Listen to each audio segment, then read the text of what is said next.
Kako pozorno pa spremljaš v Rusiji slovensko prvoligaško tekmovanje? Imam slovensko televizijo, slovensko prvenstvo se prenaša in dostikrat pogledam tekme in bolj ga spremljam, kot sem ga spremljal prej. Mislim, da je letos še posebej zanimivo, ker niste samo dve ekipi, se ne borite za vrh, zraven je še Aluminij, Celje. Mislim, da bo kar pestro do konca sezone, če se bo ta le igrala oziroma nadaljevala. Razmišljaš, da bi pred zaključkom kariere odigral še kakšno sezono v domači ligi ali pa si morda to možnost povsem izključil? Nikoli nisem izključil variante, da se vrnemo v Slovenijo. Mislim, da smo tukaj vsi začeli igrati nogomet v naši ligi, da je to neka baza. Domači trenerji so nas naučili nogometa in jaz nikoli ne izključujem vrnitve. Ne vem pa, kako se bo odvijala moja kariera naprej. Zaenkrat sem v Rusiji, mislim, da bom tam končal kariero, ampak če temu ne bo tako, se brez problema vrnemo v kakšen klub v slovenski ligi.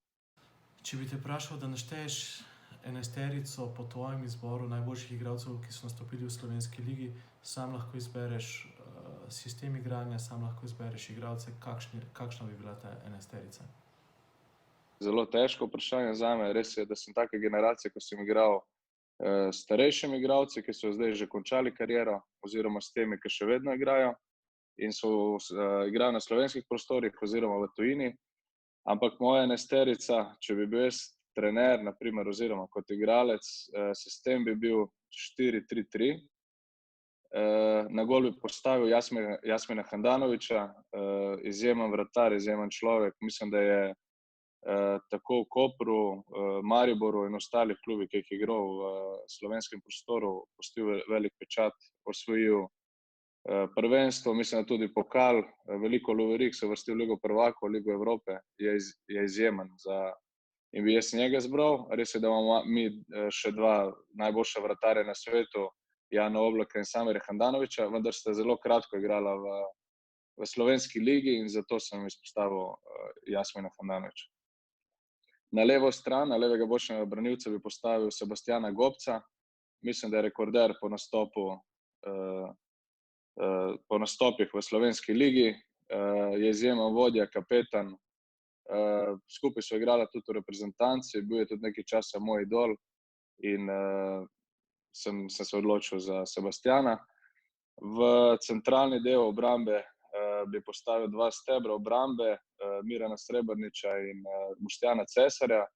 Res je, da je Cesi malo igral v slovenski ligi, posojen je bil iz Dinama v Olimpijo, vendar sta oba po karakterju mi ustrezata kot centralna branilca. Za Mirana Srebrniča vem, da je mogoče najboljši igralec, najboljši obrambni igralec v našem prvenstvu.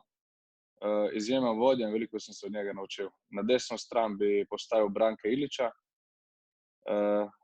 Igrala sva en proti drugem, bil je mogoče najtrši oreh na moji strani in je bilo težko proti njemu igrati.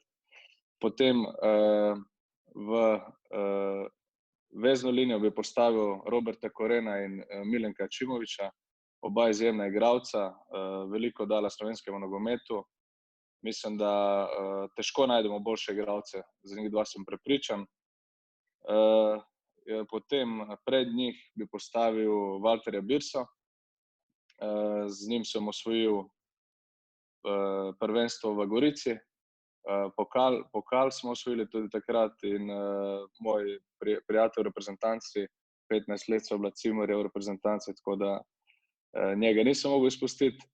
In igral bi s tremi špicami in to bi bili Josip Iličić, se opravičujem, takole je bilo, Enisa Demirovića sem hotel dati pred Korena in Ačimovića, a v špico bi dal pa Birso, Iličića in Novakovića, ker so, mislim, da najboljši špici, kar smo jih imeli.